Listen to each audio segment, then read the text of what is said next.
O Senhor esteja convosco. Ele está no meio de nós. Proclamação do Evangelho de Jesus Cristo segundo Marcos. Glória a vós, Senhor.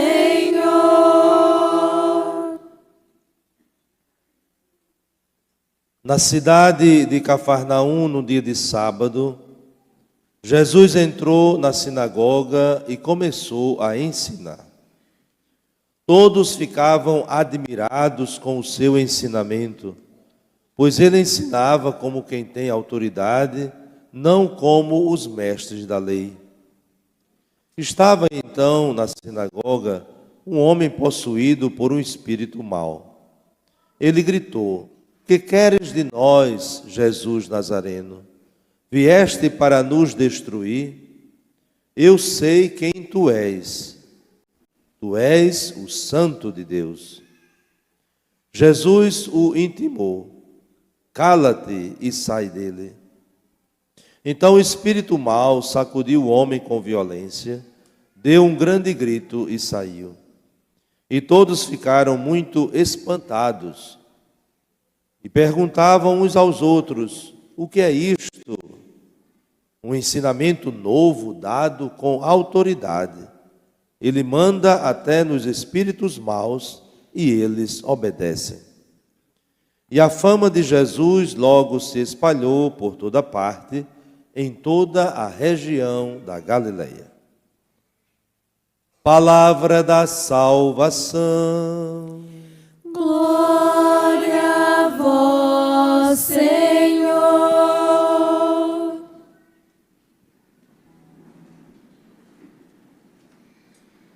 Prezados irmãos e irmãs, uma vez no seu ensinamento, Jesus dizia às multidões: muitos reis e profetas quiseram ouvir o que vocês estão ouvindo e não ouviram.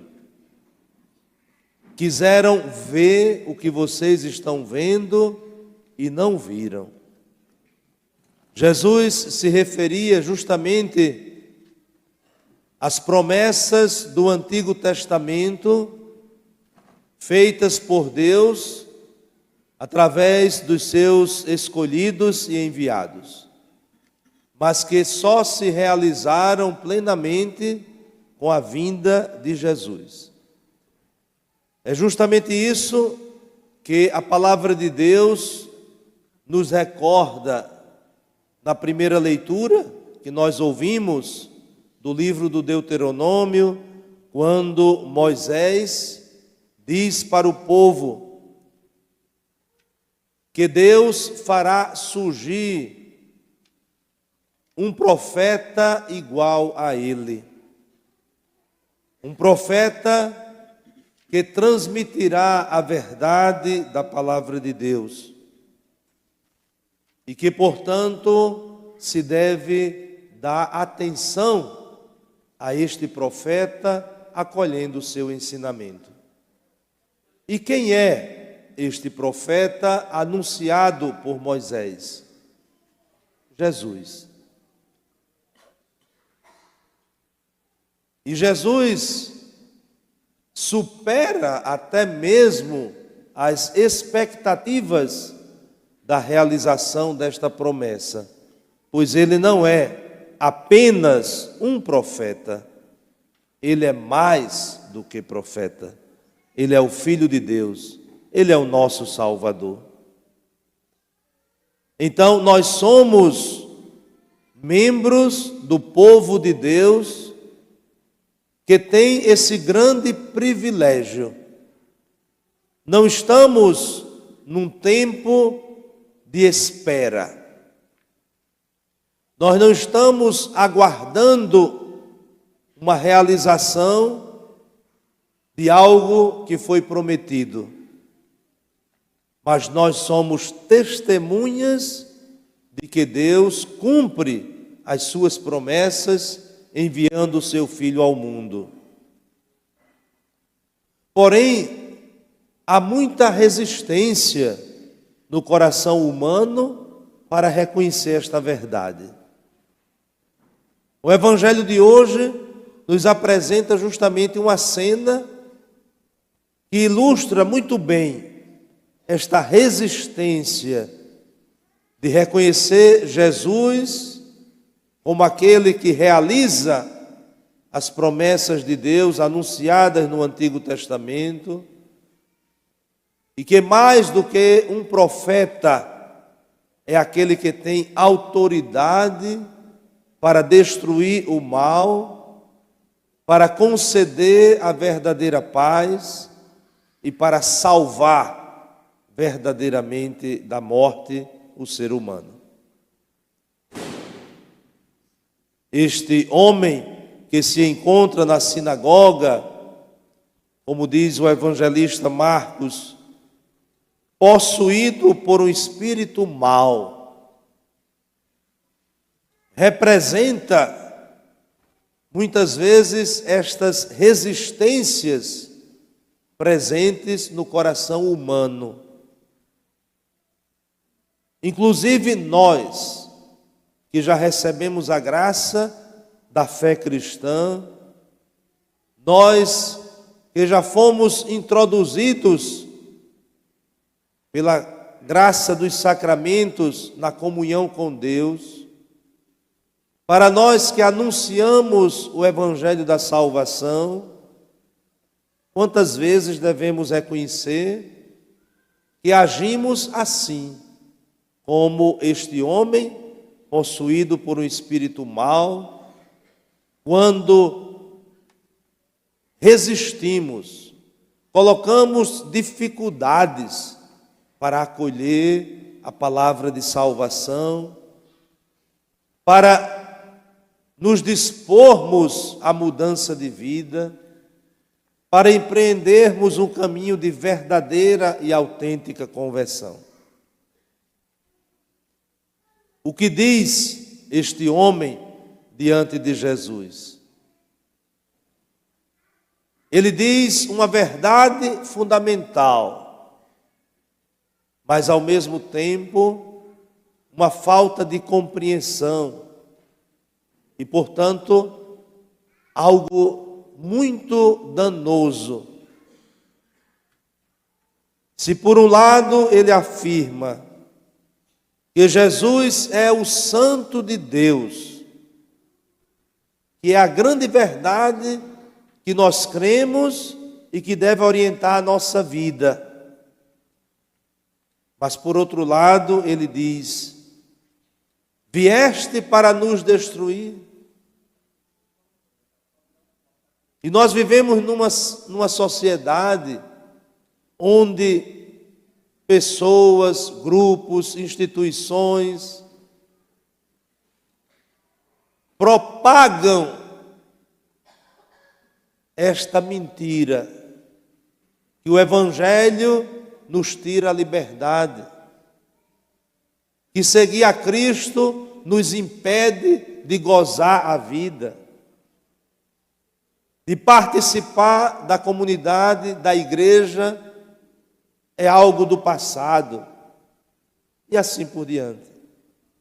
São tantas investidas desse espírito mau que vai tomando o coração, a mente, a vida de tantas pessoas na nossa sociedade.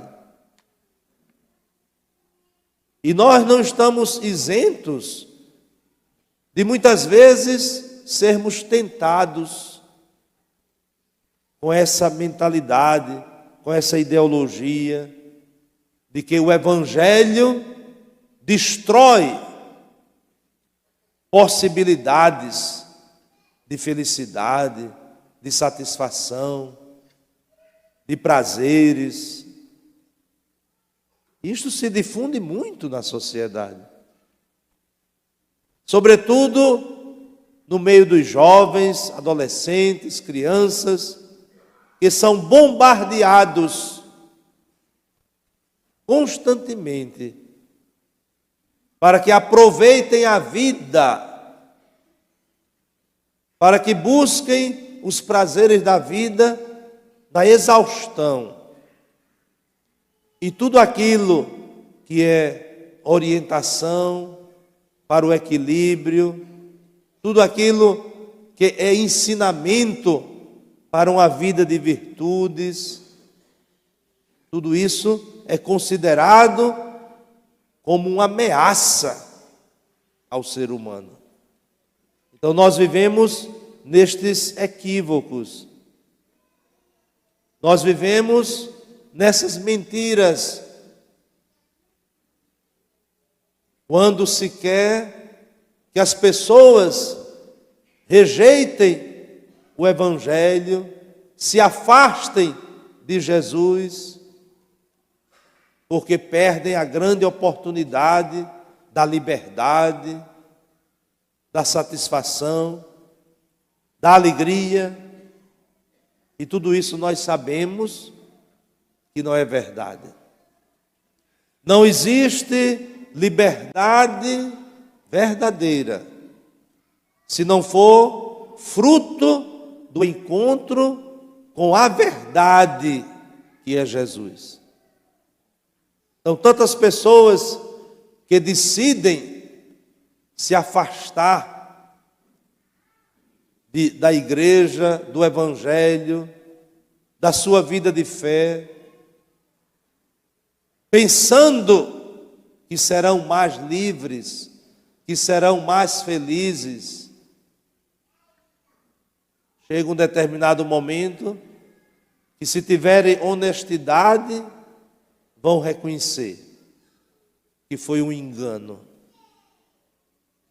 Afastando-se de Jesus, afastando-se do Evangelho, afastando-se de Deus, não se tornaram mais felizes, nem mais livres, mas caíram sob o domínio do mal. Então o Evangelho de hoje nos desafia a nós que cremos em Jesus, a testemunharmos a nossa fé, a reconhecermos a sua autoridade. Esta autoridade, no seu ensinamento, vem justamente da sua coerência. Aquilo que ele diz é o que ele faz. Aquilo que ele anuncia aos outros, ele prova, demonstra nas suas atitudes. Também para nós um grande desafio. Todos nós temos, de alguma forma, autoridade. Os pais têm autoridade. Aqueles que estão à frente de um grupo, de uma comunidade, de um ambiente de trabalho, têm autoridade, que é a responsabilidade de poder decidir, orientar. E onde está a fraqueza da autoridade dos pais, da autoridade de quem está à frente de um trabalho? É a incoerência. Um pai que pode até dizer muitas coisas verdadeiras, úteis para o seu filho, mas não vive aquilo, perde a autoridade. E assim se aplica a todas as outras situações. Então fixemos o nosso olhar em Jesus, para reconhecermos nele o nosso Salvador, aquele que destrói tudo aquilo que nos leva à destruição, porque ele nos liberta, ele nos ilumina, ele nos fortalece, ele nos indica o caminho. Louvado seja nosso Senhor Jesus Cristo.